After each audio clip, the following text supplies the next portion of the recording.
What's up, guys? I'm SaltEMike, and this is your Star Citizen Week in Review for November 7th, 2022, and 3.18. Still nowhere in sight, but 3.17.4 is rapidly approaching.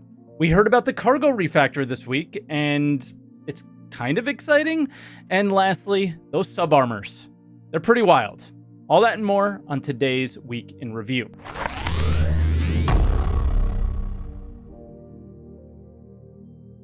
And as always, if this is your first week in review, this is where I take all of the official Star Citizen news each week, put it into one video, and share some of my opinions about it. Also, if you haven't yet, I live stream on Twitch, so feel free to stop by twitch.tv/SaltEMike, starting at 6:30 a.m. Eastern Time every day but Monday, so I can get this video out to you guys. But we do have a little bit to get through this week, so let's start out with talking about that 3.18 update.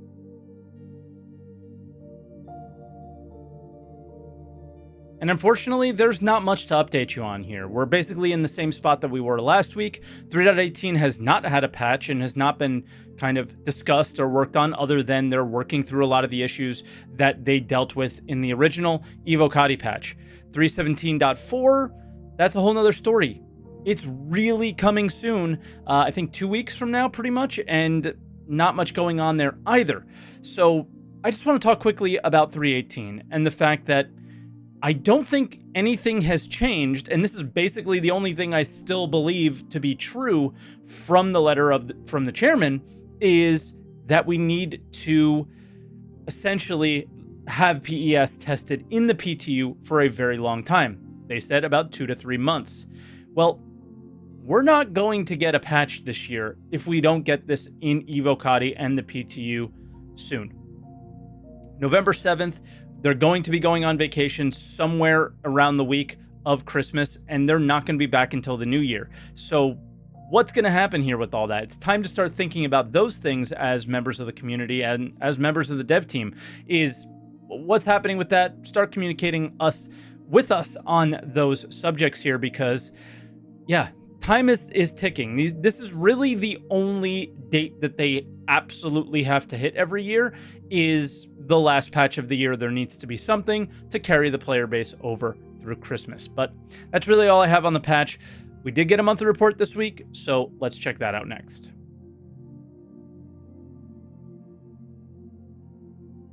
And as always, we're going to start out with some AI updates, and they started with perception. And perception here is being able to maybe make a sound in another area and have the AI follow that, so you can maybe take a less dangerous route to wherever you're trying to go, maybe a little bit more sneaky and stealthy routes, right?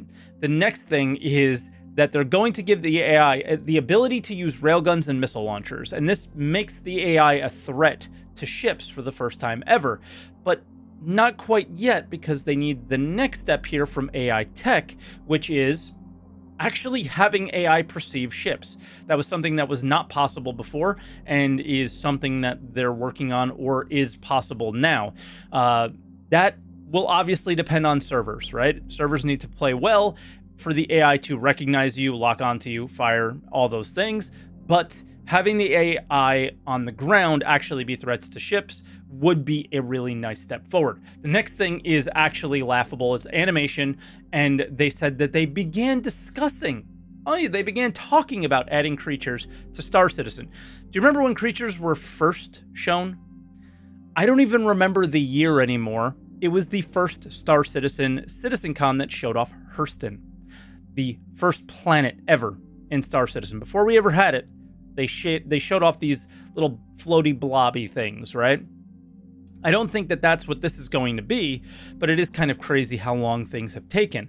The thing that I think is happening here is maybe the cow or something like that they have shown us in the past before, right? But it's hard to say, because they constantly are changing art directors now, and they're also constantly changing their plans. So the next thing is Arena Commander features, and this was actually a really robust section of the monthly report. Radar and scanning is under these guys. This is massive features for the PU, massive features for Squadron 42, and they're being worked on by the Arena Commander team. Not something you would have expected, but I'm glad they're utilizing these teams for things outside of just Arena Commander. They're also trying to push this as the most competitive mode for the game. So they're working on a duel feature where you're able to see what somebody else is taking, so maybe you can counter that. And then on the racing side, people would be really happy to hear that they're kind of along the way with the master modes, and they're looking at racing ships now and how they're going to work.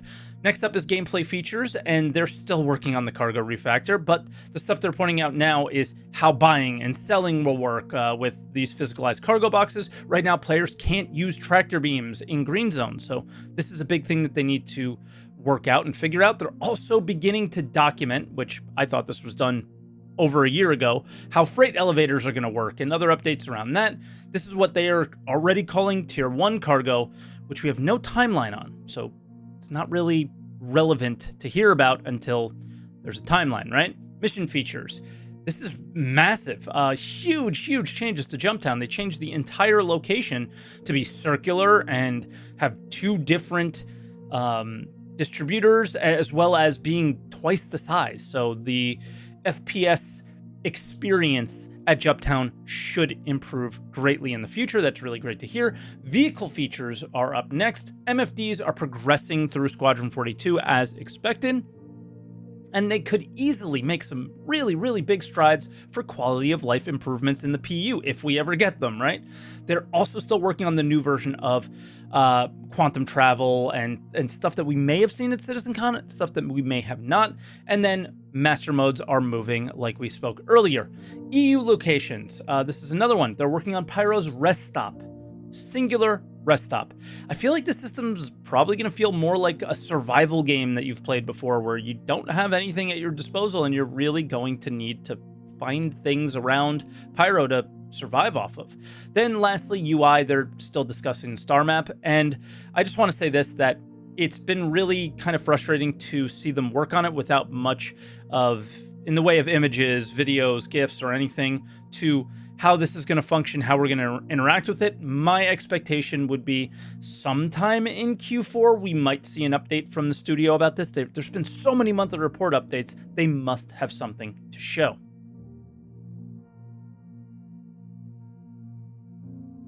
And for video updates, unfortunately, we only had one video this week. Star Citizen Live was canceled because Jared needed to call out of work for whatever reason. Hopefully he's doing well. He's been posting on Twitter, so I don't think he's like majorly sick or anything like that, but you know how these things go. Sometimes you just can't make it to work, but glad to see he's okay and doesn't appear to be anything major. But we did have an Inside Star Citizen titled The Cargo Show, and this is where they finally discussed the cargo refactor and what we should expect for 3.18 and beyond. And they started out with the issues that they currently have with 3.17 and prior. Cargo today is pretty basic. You go to a kiosk, you use an interface, you load your ship, it automatically loads. Get in that ship, you drive that ship to a port, and then you sell what you bought, but there's not a lot of interesting choices there. With the current implementation, whenever we designed it, we did not have the tractor beams that we have now. What that meant is that you were not able to pick up and manipulate the larger 1SU boxes. The really valuable things are sold and bought in these 1SU boxes in higher volumes, but the only thing the player can actually pick up are the smaller ones. So the ship exploding should damage some of those boxes, and we want to have about 40 to 50% survive that explosion, so that's still about 2,000 1/8 SCU boxes. But then there's server performance issues to consider. So what we've actually been doing is capping that at 10% boxes being generated. However, on top of that, it's an incredibly tedious experience, because now that's, if you were to do the math, about 400 boxes that you have to go pick up, and collecting all of those by hand without a tractor beam. And the main thing that I really want to point out from this discussion is the classic CIG examples that they give here is something that works on their servers, but never works on our own. Basically, when you blow up a ship in a current Star Citizen server, it doesn't drop any boxes. It doesn't even drop the inventory boxes. If you have armor or anything like that in the ship, you may see them for a second and then blip, they disappear. So if we're lucky, we get to see them. But 99% of the time, when you blow a ship up, nothing ever drops from them, including NPC ships. So what are they working on improving with the system? With the new system, we've gotten rid of the 1/8 SCU cargo containers. Everything is 1 SCU cargo containers. Every single one of those boxes is a real entity in the game, like any other entity in the game. And it means that now that they're entities that are persistent, they can be interactable. So now you can do things like use the tractor beams to pull them out of the cargo hold or put them into a cargo hold. It also means that whenever we do ship destruction with the new system, we don't have to generate anything. Instead, all that we do is we take the entities that were already created and we just simply detach them from the cargo hold. And with that, the issue that I just said should never be a problem because those entities are already spawned, right? They're already there. We're also getting the properly sized boxes, and they gave some randomization on how many of them will explode with the exploding ship. They want to have about 40 to 50% of the boxes on the ship on average to be lootable by the player. Next up is kiosk changes. There is also the new commodity kiosk flow, which is a step in the right direction for helping you understand what you're buying and what you're selling and what's available at the places where you buy and sell commodities. It's the new UI. It's the new building block UI, so it should be a lot easier to understand and gives you a graphical representation as you're buying and selling of how much space that you have on the ship that you're buying and selling into. For me, this is a very basic change. This isn't fundamentally changing the way we interact with cargo or interact with buying and selling of cargo, I should say, but they are giving us more information. We heard about this a while ago, and it's a good step in the right direction, as the developer said right there, but it's still a long way to go. And I'm looking at Tony Z still. What's going on with these dynamic pricing and things like that? Feel like we should have that by now. And then, what are the future plans for the cargo refactor, Tier 1 and beyond? 3.18 is not the end of the cargo refactor. There's lots of stuff that we're in the design process for right now, including manual loading and unloading, as well as automatic loading and unloading. We're also looking at some big box cargo missions that separate the cargo from the hauling professions. So that's something to look forward to. We have a lot more content coming that use these new features. We hope you enjoy it in 3.18. All this is cool to hear, right? But I want you to make sure you heard what you heard. They're in the design phase, not the production phase, which means there's no timeline of when we're going to expect to see these. We have no idea how many times they'll change, what issues they'll run into, and what we could expect to see differently from what he just discussed right now, right? So, let me know what you guys think about the cargo refactor. It's obviously not much of a refactor. It sounds like it was just physicalizing cargo. I personally would have liked to see more, because essentially the cargo refactor was planned for 3.17, so a lot of this work should have already been complete, and it sounds like it's not, and there's a lot of issues still involved with it. So I would have thought that by December we would have seen a lot more innovation going on with the cargo refactor, because they would have had more time. They often talk about how they don't have enough time, but all they had was time at this point, and we still didn't see great improvements to the cargo refactor aside from physicalizing them, which is great. And this is why I'm losing my mind personally about following this game, was this last part here. And as a coda to all of that, Chris Roberts actually came by my desk the other day, and we talked a bit how it was unfortunate that we even have to allow players to lose 40 to 50% of the cargo. And we talked and decided that we would try to come up with an interim solution on our path to physicalized damage that would allow us to leave the husks of ships behind on vehicle destruction instead of just exploding them and erasing all the contents. This would allow players to explore the ships and find the cargo and physically move it off the husks of the ships, rather than just generating a percentage of the boxes on destruction. First, what was different about this from every other part of the update in the video? There was no B-roll. We don't know if it works. We can't see it work. It probably doesn't work. And it also sounds completely contradictory to the entire video prior, which was, hey, these entities are already spawned. We're just going to detach them. We're going to blow up a few of them, and you'll get what you get. This one sounds like, oh, they have to actually spawn a husk with the cargo in it and read all this entity graph stuff and do all this extra work that the server probably can't handle. Classic Chris Roberts coming in and invalidating all the work that the devs have done prior, as well as making it more complicated with generating a husk. Why? Just why? And then the next part of ISC was the Rastar feature, which I'm not going to be touching too much on because it's an internal tool, and internal tools don't really play a factor in how we play the game. It should make it so outposts are more consistently in the same places, and it should make it easier for them to build out systems like the Pyro system, but I'm not really interested in hearing about how Rastar is going to come to players until the Pioneer's in production, right? So, yeah, not really interested. And then let's move on to some other updates.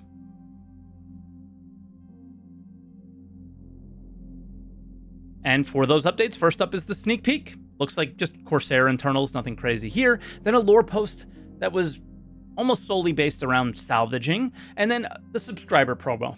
These are crazy looking armors. The gold one is for $10 subscribers, the red one is for $20 subscribers, and the iridescent one can be purchased on the store for I think $10.50. Personally, not my favorite armors. I think they're a little over the top, a little crazy looking, but I can see with the really interesting lines and all that stuff how a lot of people in the community would absolutely enjoy them.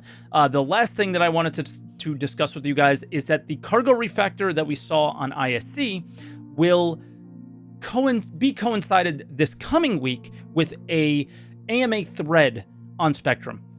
I'm going to be live streaming it. I'm going to be posting a bunch of questions. So if you guys want to, leave what you want to hear about the cargo refactor down in the comments down below. And I'm going to post all those questions as quickly as possible in that thread and hope to have some of them answered. But that'll do it this week, guys. So thank you so much for watching. I enjoyed making this video as always, and I hope you guys enjoyed it as well. If you did, make sure you hit the like button, subscribe for more weeks in review, and leave some of those comments down below, and let me know what you thought on anything that we discussed today. Thank you so much for watching, and I'll catch you guys next week.